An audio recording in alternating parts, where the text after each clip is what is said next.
Halo semuanya, selamat datang kembali di channel YouTube Novel Ilyas Wan. Saya akan melanjutkan membaca novel Ketika Istri Berhenti Peduli. Tapi sebelumnya, saya mohon maaf bagi sahabat semua karena suara dan bacaan saya kurang bagus dalam membaca novel. Jadi untuk kenyamanannya sahabat, dapat mengecilkan volume suara dan membacanya sendiri. Kita lanjutkan.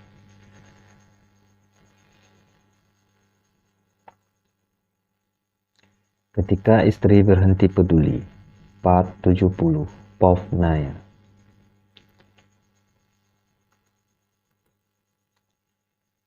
Kami berlari mengejar langkah dokter yang semakin menjauh. Perutku rasanya sedikit nyeri bagian bawah karena berlari menyusuri lorong rumah sakit. Ternyata Lela sudah dibawa kembali ke ruang operasi. Aku dan Mas Arman menunggunya dengan harap-harap cemas. Jujur, jika ditanyakan apakah aku membenci Lela, jawabannya iya. Karena dari dulu dia menginginkan aku berpisah dari Mas Arman. Dia selalu menghasut supaya Mas Arman menceraikan aku.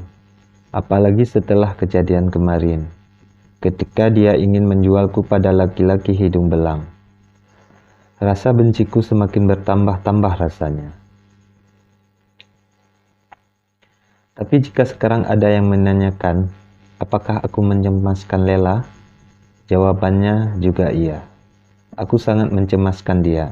Jujur, saat ini aku sungguh menginginkan dia untuk sembuh kembali. Walaupun setelah dia sembuh dan sehat dia akan mengganggu hidupku, rasanya aku rela. Karena melihat penderitaan yang dia alami sekarang membuatku sadar. Jika doaku selama ini mungkin telah dikabulkan. Dulu aku selalu berdoa agar Lela dan ibu secepatnya sadar dan bertobat. Tapi setelah Lela kemarin berusaha menculik dan menjualku, tidak ada lagi dia baik untuk mereka di setiap akhir salatku. Hatiku terlalu sakit atas semua perlakuan mereka pada kami. Dan sekarang, mereka menuai satu persatu karmanya. Entah sudah berapa lama aku dan Mas Arman duduk di depan ruang operasi. Jujur aku sangat berharap Lela bisa sembuh dan bisa berkumpul lagi dengan ibu. Aku baru teringat ibu. Mas, kita sebaiknya jenguk ibu dulu gimana? Tanyaku pada Mas Arman yang masih duduk dengan menyandarkan punggungnya ke sandaran kursi. Iya, Mas melupakan ibu. Padahal kita bisa menunggu Lela sambil menjaga ibu. Ayo, ajak Mas Arman. Kemudian kami beranjak dan berjalan ke arah ruangan tempat ibu dirawat. Kami juga sudah menanyakan di mana ibu dirawat pada suster yang jaga. Katanya ibu dirawat di ruang khusus wanita.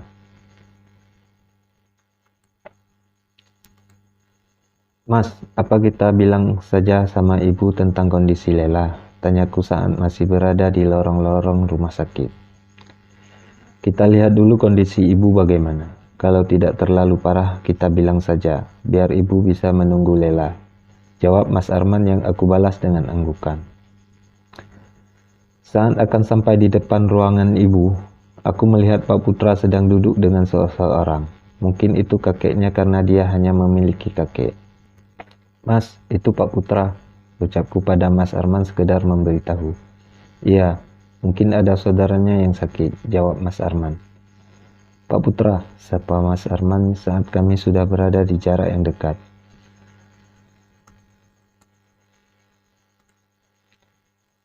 Mendengar ada yang memanggil Pak Putra mendongak melihat kami. Matanya sembab, mungkin yang sakit adalah orang dekatnya. Pak Arman, kok di sini? Tanya Pak Putra bangkit dari duduknya. Mas Arman dan aku menyalami kakeknya Pak Putra. Iya, ibu saya sakit. Jawab Mas Arman sambil duduk di kursi yang berhadapan dengan Pak Putra. Sementara aku lebih memilih untuk berdiri saja di samping Mas Arman. Pak Putra, siapa yang sakit? Tanyaku pada Pak Putra yang masih berbicara dengan Mas Arman. Itu ibu saya, jawab Pak Putra dengan wajah ragu. Padahal yang aku tahu Pak Putra tidak mempunyai ibu, karena kata Nisa dia cuma hidup dengan kakek. Makanya kadang sikapnya sangat tengil dan dingin. Widya, tanya kakek Pak Putra yang menatapku sambil menyipitkan matanya. Mungkin wajahku kurang jelas, makanya dia melihatku dengan sedikit mata menyipit. "Ah, saya nanya kek," ucapku lagi sambil tersenyum dan sedikit menunduk. "Iya kek, dia nanya, bukan Widya," jawab Putra membenarkan ucapanku. Aku masih berusaha tersenyum ramah pada kakeknya Pak Putra, karena aku tahu dia sudah tua dan pastinya tidak bisa melihat dengan jelas. "Astagfirullah, mirip sekali," ujar kakek lagi sambil mengucek matanya. Aku dan Mas Arman saling pandang karena tidak tahu maksud dari kakeknya Pak Putra. "Iya kek, Putra juga berpikir seperti itu," jawab Pak Putra sambil melihatku. Aku menjadi salah tingkah karena sikap Pak Putra yang begini. Untung saja Mas Arman masih sibuk dengan ponselnya. "Ya udah, kami masuk duluan ya," ucapku sambil menarik tangan Mas Arman. "Ayo," ajakku cepat. Mas Arman bangkit dari duduknya. Kemudian kami melihat ada dua pintu kamar yang saling berhadapan. Yang satu bertuliskan Melati dan satu pintu lagi Kamboja. "Yang itu ya Mas?" tanyaku pada Mas Arman. Aku menunjuk kamar dengan tulisan Kamboja. "Iya, ayo." Mas memegang tanganku dan menarikku mengikuti langkahnya. Klek, pintu terbuka. Terlihat ibu di sana terbaring lemah di sana. Dia bahkan tidak tahu kami sudah masuk ke dalam. Saat pintunya aku tutup, tiba-tiba Pak Putra masuk dengan kakek yang tadi. Wajahnya tampak tegang melihat aku dan Mas Arman masuk ke dalam ruangan ini. "Maaf Pak, cuma boleh masuk 2 orang," kata susternya. Ucapku berusaha melarang Pak Putra masuk. Bukan apa-apa sebenarnya, aku hanya tidak ingin dia tahu bagaimana kondisi keluarga kami. Pasti sebentar lagi ibu akan mengamuk dan mencaci maki aku dan Mas Arman. Aku tidak mau orang lain tahu tentang kondisi kami yang seperti ini. Karena bagaimanapun Pak Putra adalah orang lain bagiku. "Tapi sepertinya kalian salah kamar," sanggah Pak Putra cepat. Seketika aku dan Mas Arman melongo mendengar ucapan Pak Putra. "Maksudnya apa ya?" tanya Mas Arman masih bingung. Aku juga bingung dengan ucapan Pak Putra. "Tapi ini ruangan ibu saya," kilah Pak Putra yang membuatku dan Mas Arman kembali bingung. "Maaf, sepertinya Bapak yang salah kamar. Ini ruangan mertua saya," tegasku lagi berusaha menjelaskan. Sebentar. Jadi maksudnya Anda anak Ibu Jubaidah?" tanya Pak Putra lagi sambil menunjuk ke arah Mas Arman. "Ya, itu ibu saya," jawab Mas Arman sambil mengangguk kepalanya.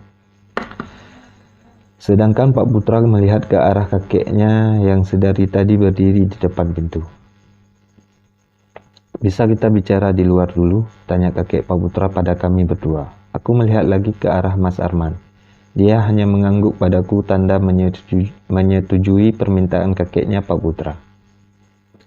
Kami pun keluar dari kamar. Untung saja ibu masih tertidur sehingga tidak tahu kami masuk. Setelah duduk berhadapan di kursi, aku dan Mas Arman pun hanya diam menunggu mereka bicara. "Jadi nak," kakeknya Pak Putra menggantungkan kata-katanya. "Arman," jawab Mas Arman memperkenalkan diri. "Iya, jadi nak Arman ini anaknya Ibu Jubaidah?" tanya kakeknya Pak Putra pada Mas Arman. "Iya Pak, saya anaknya. Kalau boleh saya tanya, kenapa ya?"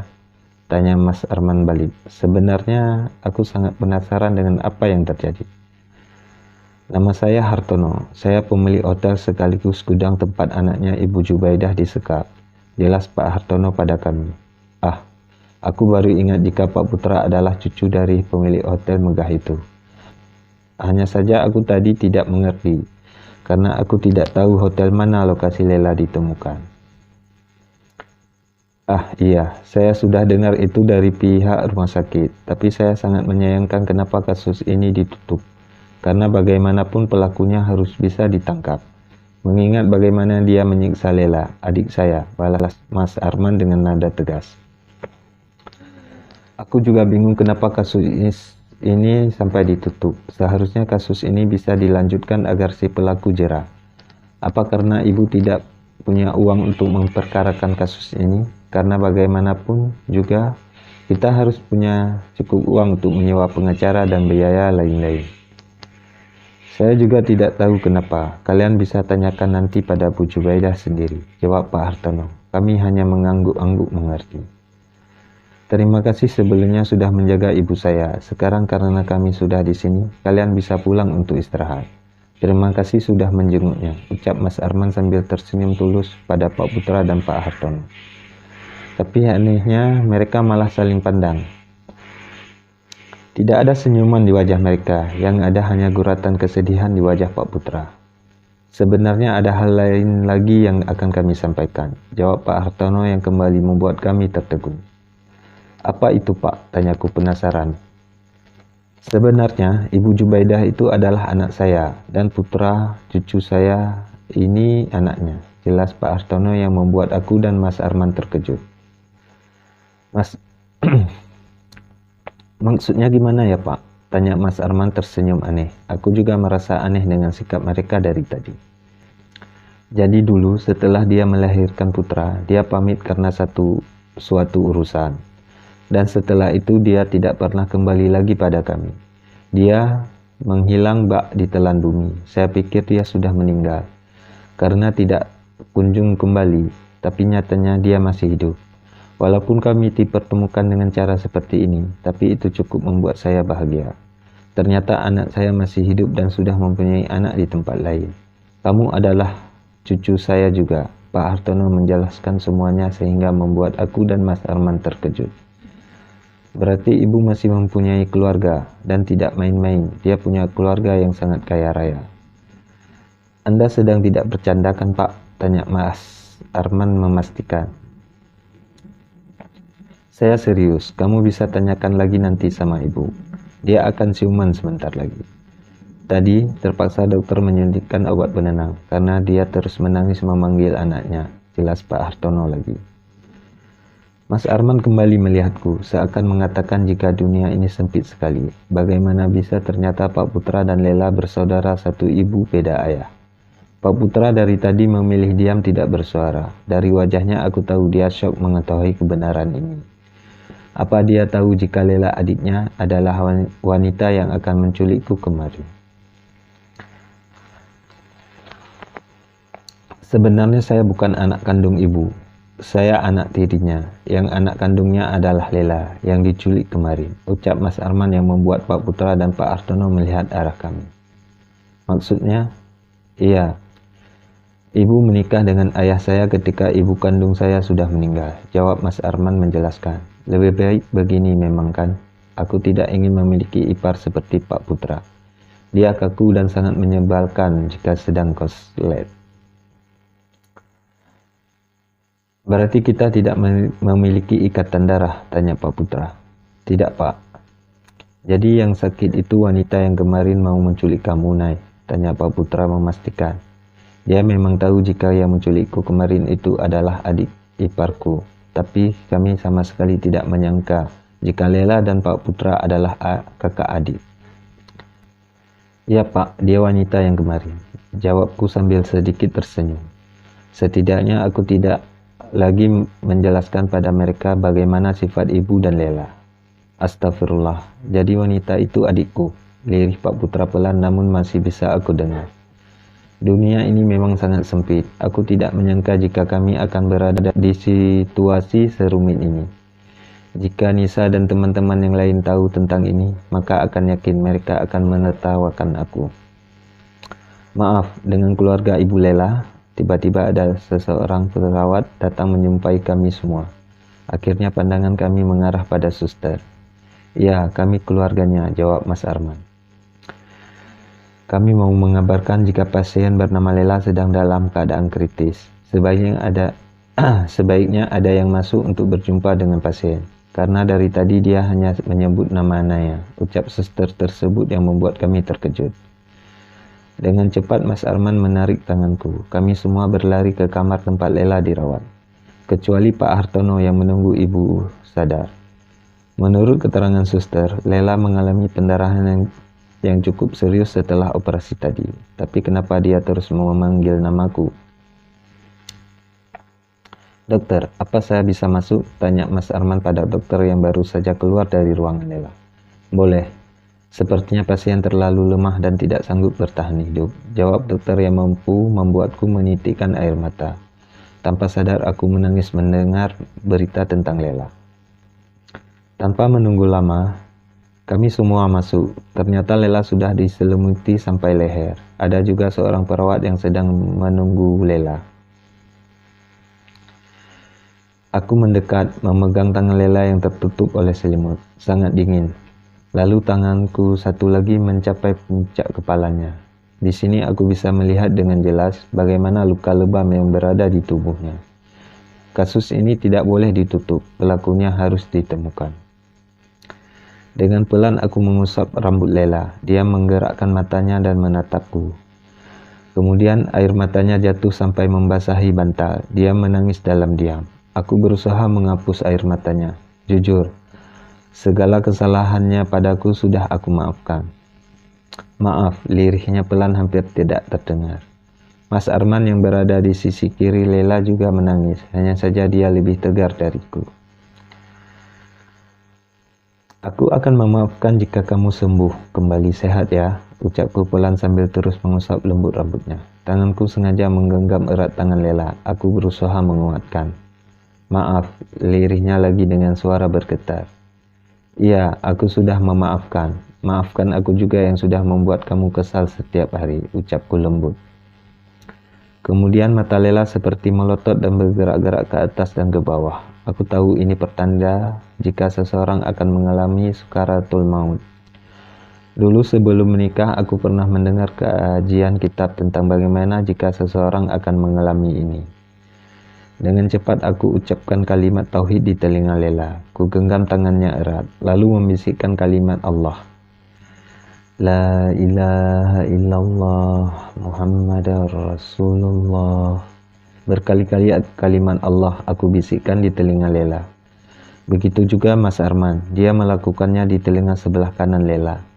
Kata Ustadz, jika ada yang mengalami sakaratul maut, baiknya kita bisikkan kalimat tauhid di kedua telinganya, agar tidak ada syaitan yang mengambil kesempatan membisikkan hal yang tidak baik dan merusak iman. Lela terlihat mengucap kalimat itu dengan baik, walaupun terputus-putus. Tapi dia bisa mengucapkan kalimat Allah dengan benar. Allah, itu kalimat terakhir yang keluar dari lisan Lela, membuat kami semua menangis tanpa suara. Tidak ada satu orang pun yang pantas menilai baik buruknya seseorang, karena kita tidak tahu kalimat apa yang akan kita ucap ketika di akhir hayat nanti. Inna lillahi wa inna ilaihi raji'un.